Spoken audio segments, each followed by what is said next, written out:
Brody. For those of you who do not know me, I am the Chief Communications and Development Officer for the National Kidney Registry. Louder. All right, well, is that better? Yeah. Okay, fine. This evening, we salute the entire transplant community. At the same time, we are going to recognize individuals within that community who have, as, quote, a line from the Medal of Honor, who have done things above and beyond the call of duty. Our first speaker tonight is a dad who was unable to donate a kidney to his 11-year-old daughter. He was incompatible. He tried unsuccessfully to swap the kidney to get his daughter off of dialysis. Out of this adversity, the National Kidney Registry was born. Please join us in welcoming the founder and president of the National Kidney Registry, Garrett Hill.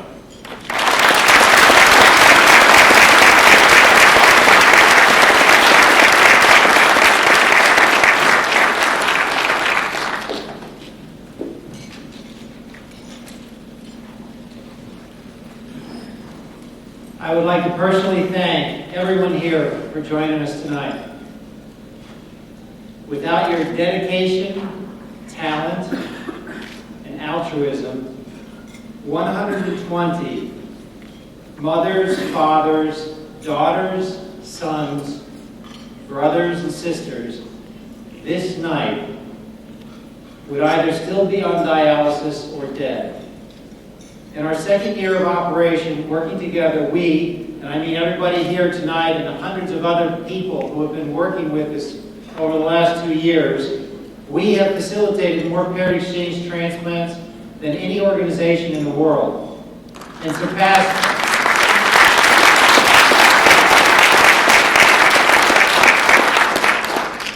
surpassed milestones never before achieved.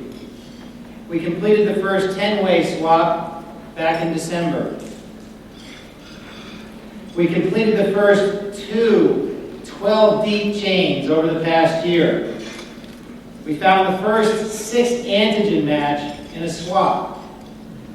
We matched and transplanted over 50% of the incompatible pool in just 2 years. And we continue to grow at 300% annually.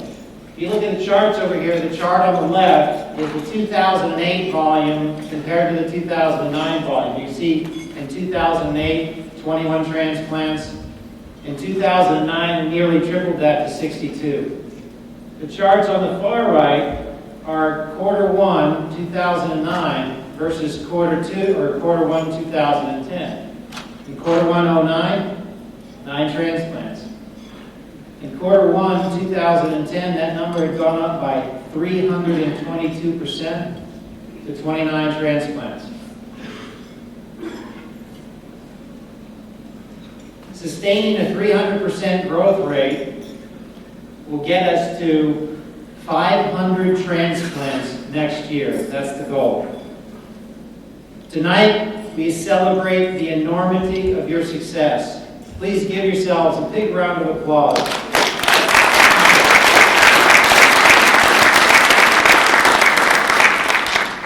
So let me share some inspirational stories about the miracles taking place.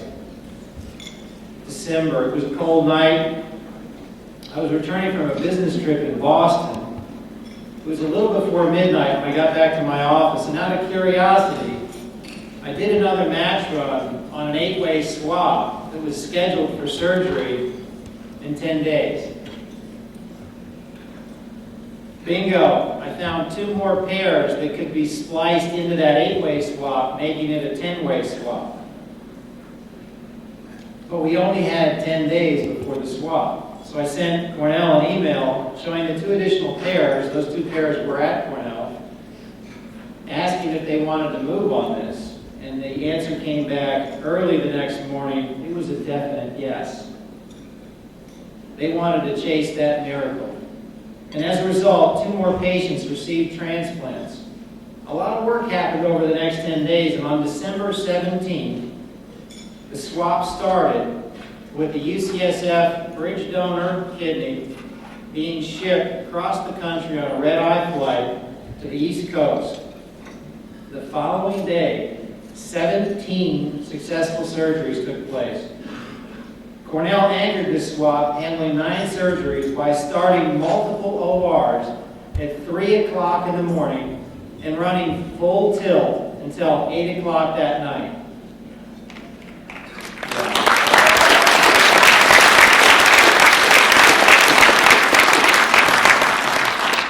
Over a 6-day period, 20 surgeries took place.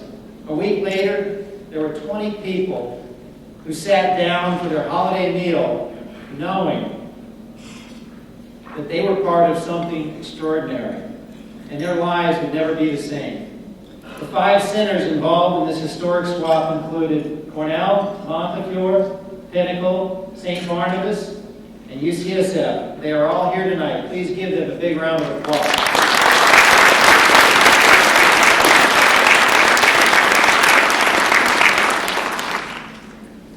This next story hits close to home.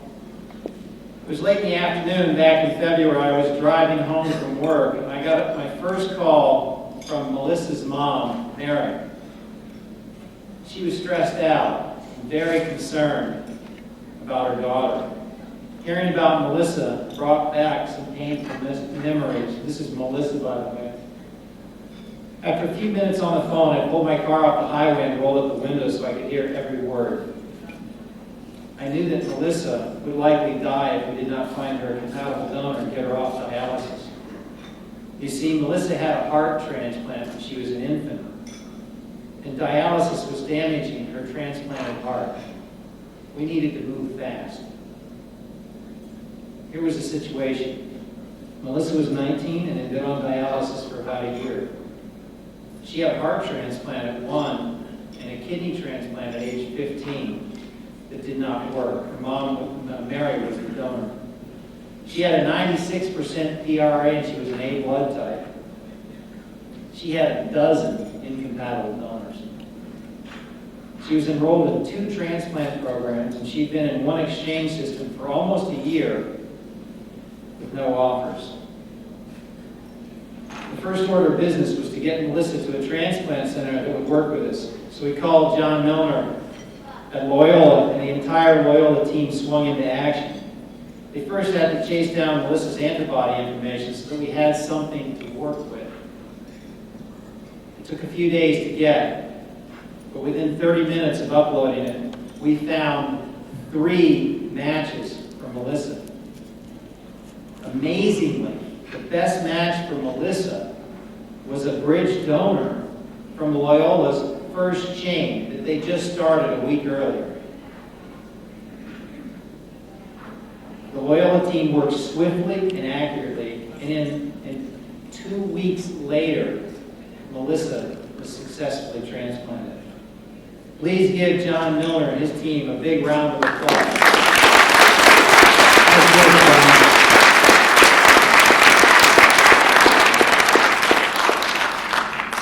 I spoke with Mary last week and she told me that Melissa had so much energy, she was uncontainable. I just completed 4 recommendation letters for Melissa. She's applying for scholarships so she can continue her college education. This is such a wonderful story. And this is just one example of a transplant center that has made an immeasurable difference in the life of a patient and their family. You all have these stories. Please share them. And together we will create more miracles. When you wake up tomorrow morning, I want you to think about Melissa. And ask yourself, how many Melissas can we save over the next year?